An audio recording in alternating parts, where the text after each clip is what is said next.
Hello, my name is Bethan. I work in the Employee Wellbeing Service in Cwmtaf Morgannwg University Health Board, and this video will take you through our Unwinding After Work workshop. This is a short workshop that helps to give some tools you can use to learn ways of switching off and relaxing after work, and generally being able to unwind after work. As you go through this video, there'll be different points where you can pause the video to kind of reflect on some of the things that we're talking about. There's some exercises to do, so you might find it helpful to have a notepad and pen available, or your phone, something that you can take some brief notes on. Would really encourage you to pause the video at those points to kind of reflect on those things. And there are some reflection points that we'll give you at the end as well. Whenever we are considering our emotional well-being, sometimes there might be things that come up that feel difficult or upsetting for us. If that is the case, please do reach out to the Wellbeing Service for further support. There'll be information at the end of the video explaining how to do that. We also do have our Employee Assistance Programme, Vivup, available, who can offer support for staff as well. Again, we'll put some information about that at the end of this video. So going through then our Unwinding After Work workshop, firstly thinking about why this is important for us. Firstly, it is important for us to have that work-life balance. Human beings, we're not really supposed to be working 24/7. And actually, we work to live, not the other way around. So it is important that we get that work-life balance, and that we're able to kind of give ourselves time to switch off after work, because this can reduce stress for us, can actually increase our productivity in work as well. I think sometimes we're tempted to think that if we're thinking about work or we're working longer hours, maybe we're logging on, checking our emails at home, whatever it might be, that somehow increases how productive we are. Actually, if we don't have chance to switch off and recharge our batteries a little bit after work, it actually can decrease our productivity over time. So it's important that we're giving ourselves that rest time. And we know that having this work-life balance, being able to switch off after work, is really important for improving our overall well-being. It is really difficult for us to just keep working constantly. That does often have an impact on our emotional well-being as well. So, one of the things to really think about first is what your work pattern currently looks like. So this might be a good chance to kind of pause the video here, grab your notebook and pen, and just have a little think about what your kind of work pattern is like. Do you work on site, at home, or maybe a kind of hybrid approach?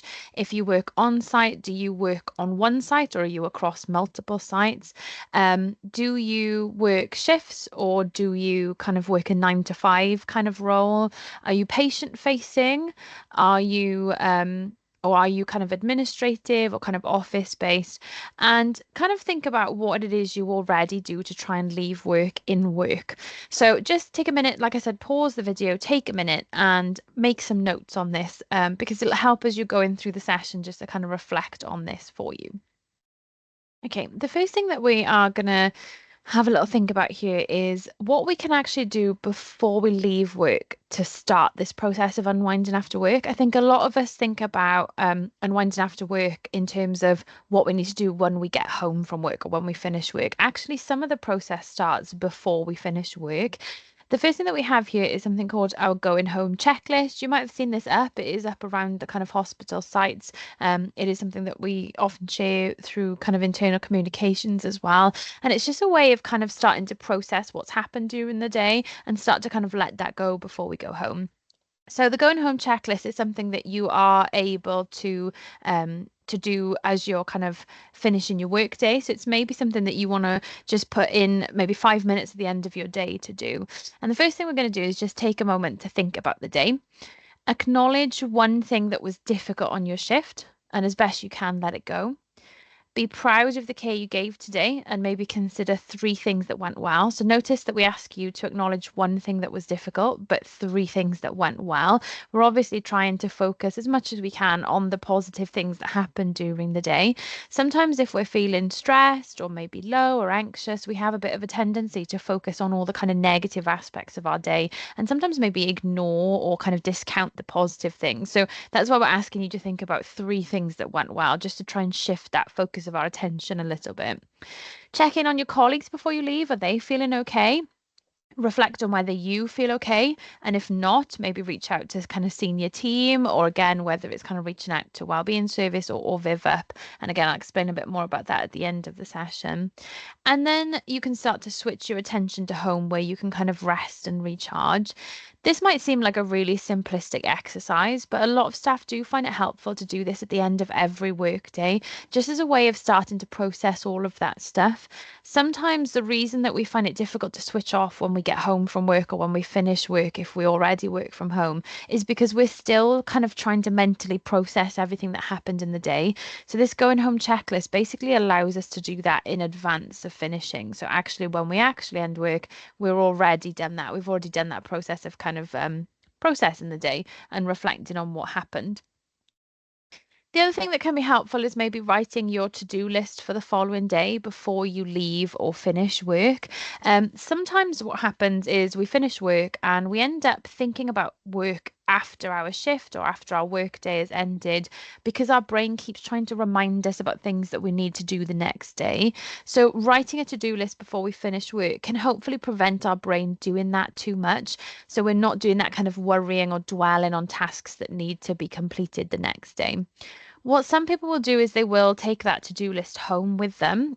This is a personal preference, but what some people find then is if there's something that pops into their mind in the evening that they forgot to add to the list, rather than worrying about it all night, trying to remember it for the next day, they are able to just write it down on that to-do list instead, and then they can park that worry for the night. So it's a personal preference, but some people do find it helpful to take that to-do list home with them.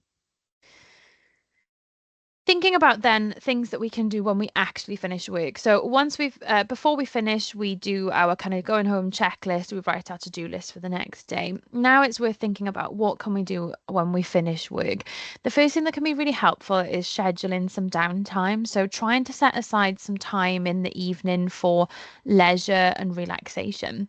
Now I know this is really difficult. We all have other responsibilities outside of work. Often we have other people that we're caring for or we're looking after. We might not have a lot of time in our evenings. But if we can schedule this in and really prioritize it, that can be a real game changer. And this doesn't have to be hours of time. We're not necessarily saying you need to run yourself a bath and sit there for 2 hours in the evening to relax. It might just be giving yourself some time just for a quiet cup of tea at the end of the day. Doesn't have to be a long period of time, but something that just gives us a moment to ourselves to kind of relax and get some kind of leisure time in. Again, if we schedule it in a diary or a calendar and tell other people, maybe if we live with others, we tell other people this is our kind of leisure relaxation time, that can sometimes help us to really prioritize it as well.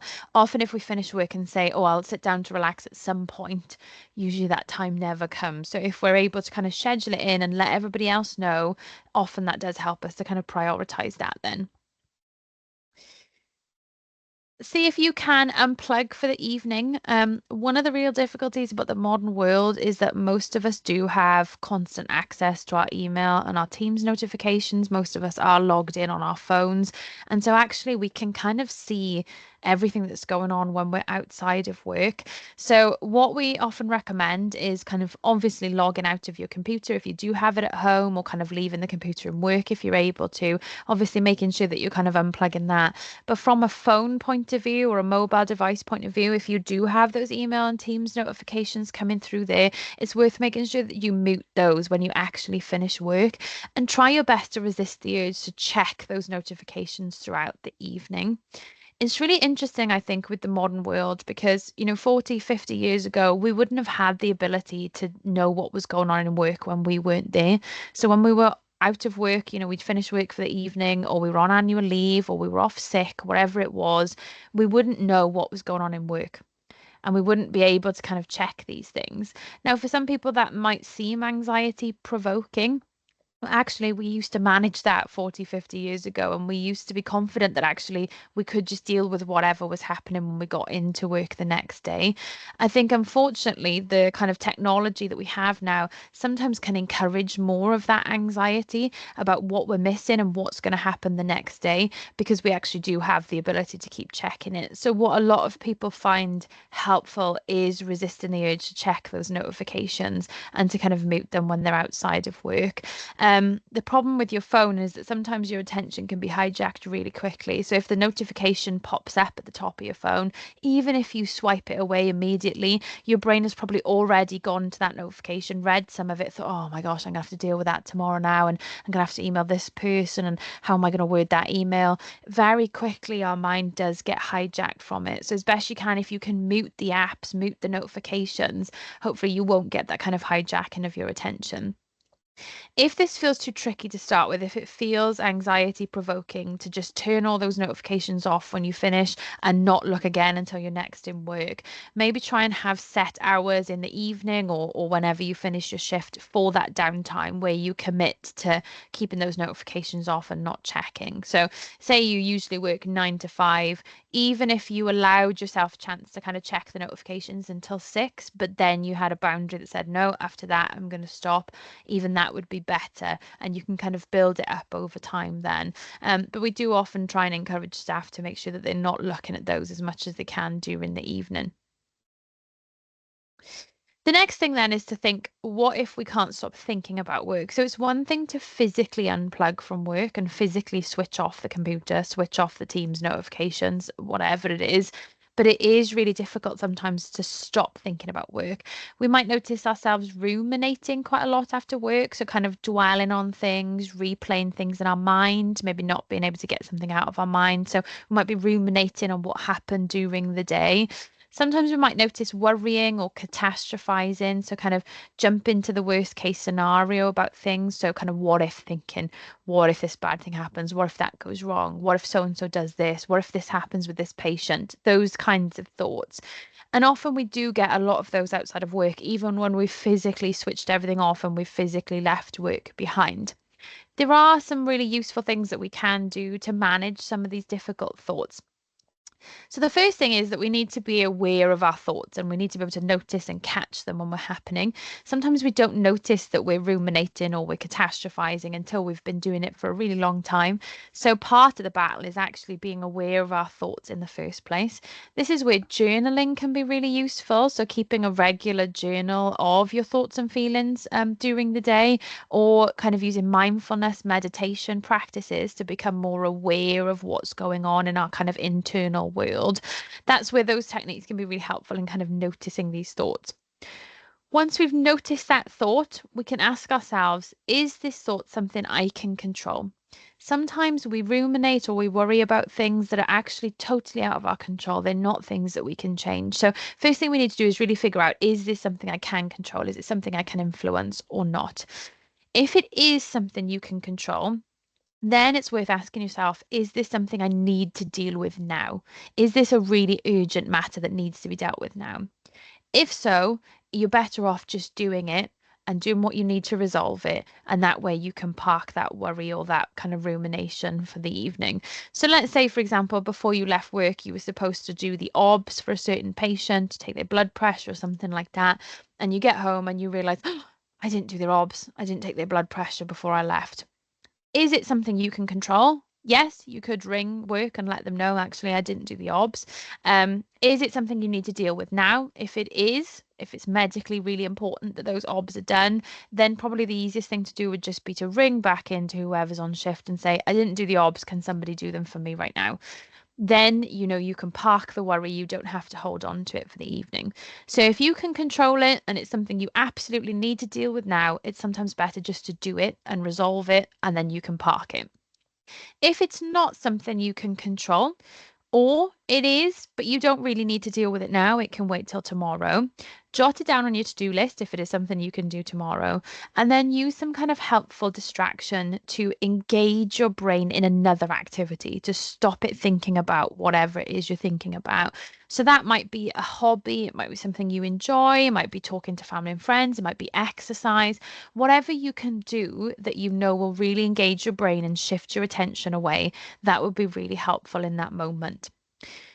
If we are noticing a lot of catastrophizing, a lot of these what if thoughts, what if this happens, what if that goes wrong, something that can be really useful is challenging those. So you can ask yourself some questions like, am I 100% sure this thought is true?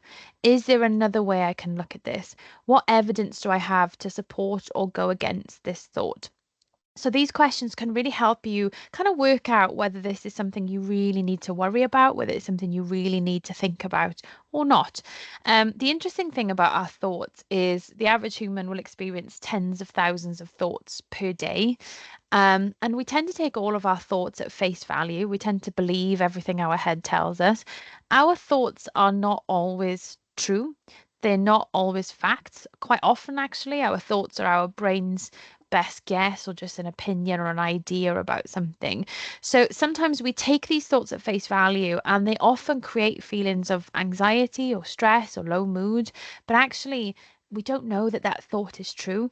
Sometimes it's by questioning and challenging those thoughts that we're able to kind of work out whether it's something we need to believe or not. So this might be another good opportunity to pause the video now, grab your notepad and pen, and maybe just reflect on this. Sometimes people will notice patterns in their thinking. So people might kind of typically experience a lot of thoughts where they question whether they've done the right thing in work, for example, or they're worried they've made a mistake, or perhaps we worry that we've upset our colleagues or we've let our patients down. We might have kind of themes in our thinking. So it's worth maybe pausing the video here, spending a few moments just reflecting on that pen and paper on the kind of thoughts that you tend to notice after work. What does that rumination or that catastrophizing typically look like for you? Okay, moving on to some other tips and tools we can use then to switch off after work. Exercise can be a really, really great way of managing stress, anxiety, and low mood, and actually being able to switch off at the end of the day. Particularly if we can get outdoors for some exercise, that can help, just getting that kind of fresh air. Now, this isn't something that needs to take a lot of time or a lot of energy. Sometimes it might just be a short walk around the block. We're not necessarily saying that, you need to go and join the gym and be there for an hour and a half every evening. Although if that is what you enjoy, then that's great. But exercise, we know in general, can be really great for managing that stress, that anxiety, and that low mood that we sometimes might feel at the end of a work day. Try not to use this time for thinking about work or checking work emails. The great thing about exercise is it can be a really mindful activity. So if we're out for a walk, we can really pay attention to how the ground feels beneath our feet, maybe what the nature around us looks like, and what the weather's like. We can use that opportunity to kind of focus our attention where we want it to be rather than thinking about work or kind of checking emails. And that's true for any type of exercise you might be doing. It's a real good chance to kind of check in with the body and check in with what's going on around us as well and kind of be more in that moment. Exercise can also be really useful if you do work from home. So a lot of people do struggle with the boundaries between work and their home life when they are working from their home. And what a lot of staff describe as being difficult is kind of not having that usual commute. A lot of us will do a lot of processing of what happened during the day on our commute home, whether that be driving or walking or public transport. We usually will spend a bit of time thinking about work and kind of naturally processing and parking the day. When we're working from home, we might log off that computer, but we haven't really done that transition from work to home because we are still just in our home. So what some staff find useful is going outside, maybe go for a walk around the block, go for a jog, go for a cycle, whatever you kind of like. If it is the gym, then go there. And then coming back home, that almost feels a little bit like a commute then. So some staff can kind of use that as a way of coming back home and being like, right, I'm in my home life now. I've switched off from work. Now I'm in my personal life. Leading on from that, then thinking about boundaries between work and home. Now, I know not everybody watching this video will be doing home working. So, if that's true for you, feel free to kind of skip forward this. But if you do ever do any working from home, even if it's just the odd occasion, it really is worth thinking about those boundaries between your work and your home life. Working from home can create really blurred lines between our work and our home life, particularly because we don't have our usual routines or our usual commute leaving work. So it is really important if you ever work from home to make sure you're creating those strong boundaries between your work and your home life. So it might be worth, again, pausing the video here, having a little bit of a reflection about what you might be able to do to create these boundaries, or maybe what you already do to create those boundaries.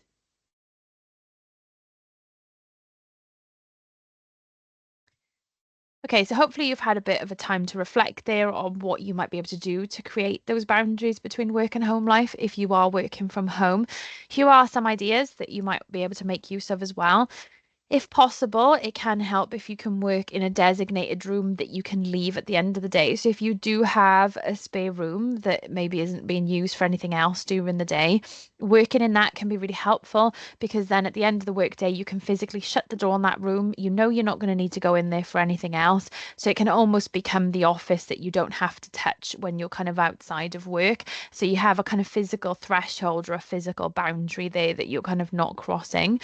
This doesn't necessarily have to be a purpose-built office that isn't used for anything else. You know, it might be your kid's bedroom, for example, because you might not be likely to go in there later in the evening, or you won't be using that room as much. So any space that you have that you won't typically be using much after your work day can be quite useful. Some people do find it helpful, like we said, to go out to exercise or maybe socialize or do some kind of activity out of the house once they finish work and then return back home later. Maybe physically putting your work computer away in a drawer or something like that at the end of the day, kind of like out of sight, out of mind. So, kind of putting the laptop away somewhere, putting it in a cupboard or a drawer or something like that where you can't see it. Sometimes that can be useful for people. And if your job involves difficult conversations, it might be useful to try and do them somewhere else. So some jobs obviously involve hearing very emotional things with patients or with kind of service users, or maybe kind of having very difficult conversations with colleagues. If that is true, try and do that somewhere else rather than inside the house. So that might be kind of in your car, maybe at the garden. Obviously, you need to be careful about kind of maintaining confidentiality here. So you need to be careful about where you do this. But what some people find if they do have the kind of job that involves difficult or emotive conversations and they're doing that from their home, they almost feel that emotion kind of coming into their home and leaking into their home. Some people find it really helpful then to hold those conversations elsewhere so they're not getting that kind of emotion coming into the home then. It's worth thinking about then doing something fun when you finish work. So just think about what you enjoy doing. Do you have any hobbies that you really love? Do you have a favorite TV show or a film, maybe a comfort show that you like to watch? Are there any kind of social clubs or groups that you're a part of? Do you like to spend time with your family or your friends? Maybe have a bit of a reflection here on what it is that you really enjoy doing. A lot of us, even if we love our job, do find work to be a drain to our batteries. All of these things are designed to kind of top those batteries back up after work, because they're things that we do just for the sake of enjoyment. They're not a responsibility. It's not something we have to do for somebody else. It's something that we get to do for ourselves and purely just for the sake of enjoying it. So it's really useful to have something in our week that we do that's just for us. So again, this might be a good opportunity to kind of pause here, get your pen and paper out again, and have a bit of a reflection on what you enjoy doing, what brings you that joy in your week, what helps to top those batteries up. And maybe at the moment there isn't a lot of space for this in your week. Maybe this is something that you've not been able to commit a lot of time to lately, or you've been neglecting lately. Then it's worth thinking about that. What are the barriers that are stopping you from doing that? So, say you had a hobby that you always used to engage with, but recently you've stopped. It's worth thinking what has stopped me from engaging with that, and how can I maybe overcome some of those barriers? What can I do to try and fit that back into my week again? So, again, just take a few minutes just to reflect on this, pause the video, and grab that notebook and pen and have a bit of a thinking time about this. It is also worth thinking about how you might be able to relax after the end of a difficult day. Relaxation means different things to different people. For some, it might be taking a hot bath or a shower. For others, it might be reading a book. It might be making a nice hot cup of tea. For some people, it might be more formal relaxation. So something like progressive muscle relaxation or kind of breathing techniques. Again, in this video, there will be some kind of links to in the description, links to some kind of exercises that you can use for that.